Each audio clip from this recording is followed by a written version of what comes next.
பெரியவர்களே,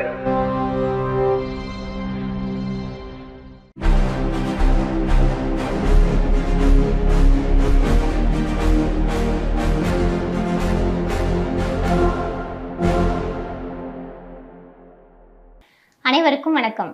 தந்தை பெரியார் அவர்களால் தொடங்கப்பட்டு 91 ஆண்டுகளாக தொடர்ந்து வெளிவந்து கொண்டிருக்கும் உலகின் ஒரே பகுத்தறிவு நாளேடான விடுதலையில் வந்துள்ள இன்றைய செய்திகளை பார்க்கலாம். அறிவால் உழைப்பால் உயர்ந்திருக்கின்ற இனம்தான் நம்முடைய தமிழினம். நில எல்லைகளும் கடல் எல்லைகளும் நம்மை பிரித்தாலும் மொழியும் இனமும் நம்மை இணைக்கின்றன. தமிழர் என்ற நம்முடைய அடையாளத்தை விடாதீர்கள். உங்கள் வேர்களை மறக்காதீர்கள். தமிழை மறக்காதீர்கள். தமிழ் மண்ணையும் மக்களையும் மறக்காதீர்கள். உங்களால் முடிந்த உதவிகளை தொடர்ந்து உங்கள் தாய் மண்ணுக்கு நீங்கள் செய்ய வேண்டும் என்று ஜெர்மன் சென்றுள்ள நம்முடைய தமிழ்நாட்டின் முதலமைச்சர் நம்முடைய தமிழ் மக்களிடையே உரையாற்றியுள்ளார். பிரதமர் மோடியின் சொந்த மாநிலமும் பாஜக ஆட்சி செய்யும் மாநிலமான குஜராத் மத வன்முறைகளுக்கு பெயர் பெற்றது. குஜராத் பள்ளிகளில் முஸ்லிம் மாணவர்களை சேர்க்கக்கூடாதாம். இந்துத்துவ குண்டர்கள் வெறுப்பு பிரச்சாரம். வட மாநில மக்களிடம் ஊடகங்கள் கருத்து கேட்பதால் தேர்தல் ஆணையம் பதற்றத்தில் உள்ளது. விநாயகர் சதுர்த்தி விழா கடந்த 27ஆம் தேதி கொண்டாடப்பட்டது. அன்றைய நாள் சென்னை மற்றும் புறநகர் பகுதிகளில் சுமார் 2000க்கும் மேற்பட்ட சிலைகள் வைக்கப்பட்டு வழிபாடு நடத்தப்பட்டது. நேற்று சென்னை பட்டினம்பாக்கத்தில் விநாயகர் சிலை கரைத்ததால் 40 டன் குப்பைகள் அகற்றப்பட்டுள்ளதாக சென்னை மாநகராட்சி தெரிவித்துள்ளது. இடஒதுக்கீடு பிரச்சனை. மராத்தா சமூகத்தினர் போராட்டத்தால் முடங்கியது மும்பை. திணறுகிறது பிஜேபி கூட்டணி அரசு. இந்தியாவின் பொருளாதாரம் இருட்டில் சிக்கி தவிக்கிறது என்ற தலைப்பில் இன்றைய தலையங்கம் இடம்பெற்றுள்ளது.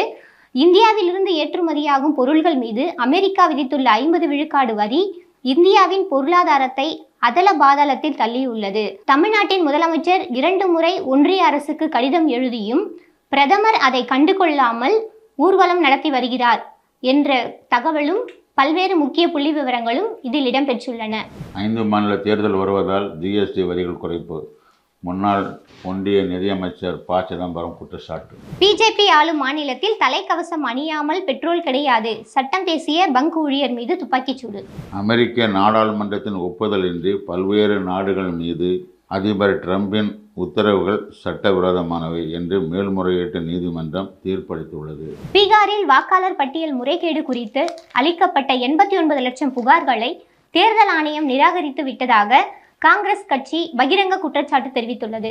பல்கலைக்கழக மானியக் குழுவின் கற்றல் விளைவுகள் சார்ந்த பாடம் கட்டமைப்பு வரைவிற்கு திராவிட மாணவர் கழகம் கடும் கண்டனம். சென்னையில் தேநீர் காப்பியின் விலை இன்று முதல் அமலுக்கு வருகிறது. தமிழ்நாட்டில் சுங்க சாவடிகளில் கட்டண உயர்வு அமலுக்கு வந்தது. எதிர்க்கட்சிகள் எதிர்ப்பு. ரூபாய் 65 கோடியில் ஓட்டேரி நல்லா வாய்க்கால் தூர்வாரும் பணிகளை துணை முதலமைச்சர் மு.க. ஸ்டாலின் இன்று தொடங்கி வைத்துள்ளார். பாதுகாப்பான இடத்தில் நான் இல்லை, எனக்கு அமைச்சர் தொல்லை கொடுக்கிறார் என்று புதுச்சேரி ஆளுங்கட்சி பெண் சட்டமன்ற உறுப்பினர் பரபரப்பு குற்றச்சாட்டு. பொதுமக்களுக்கு எவ்வித பாதிப்பும் ஏற்படாத வகையில் பணியாற்ற வேண்டும். வெளிநாடு சென்றாலும் முதலமைச்சரின் அக்கறை.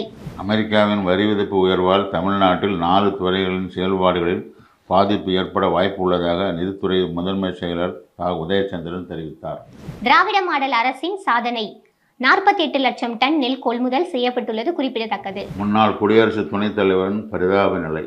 சட்டமன்ற உறுப்பினர் ஓய்வூதியம் பெற ஜெகதீப் தன்கர் விண்ணப்பம். வழக்கம் போல் சென்னையில் தடையை மீறி விநாயகர் ஊர்வலம் நடத்திய இந்து முன்னணி நிர்வாகிகள் கைது. பிரதமர் மோடி சீன அதிபர் சந்திப்பு. சீனா அத்துமீறல்களை கண்டிக்காதது முதுகெலும்பற்ற தன்மை. காங்கிரஸ் பகிரங்க குற்றச்சாட்டு. கத்தாரில் உயிரிழந்த தமிழ்நாட்டைச் சேர்ந்த ஓட்டுநரின் குடும்பத்திற்கு ரூபாய் 5 லட்சம் நிதியுதவி வழங்க தமிழ்நாட்டின் முதலமைச்சர் உத்தரவிட்டுள்ளார். சிபிஐயின் லட்சணம். 7000க்கும் மேற்பட்ட ஊழல் வழக்கு விசாரணை நீதிமன்றங்களில் நிலுவை. ஒன்றிய ஊழல் தடுப்பு ஆணையம் தகவல். மேலும் பல்வேறு முக்கிய செய்திகள் தகவல்கள் இன்றைய விடுதலையில் இடம்பெற்றுள்ளன. வாசகர்கள் மேலும் அவற்றை படித்து தெரிந்து கொள்ளவும். நன்றி, வணக்கம்.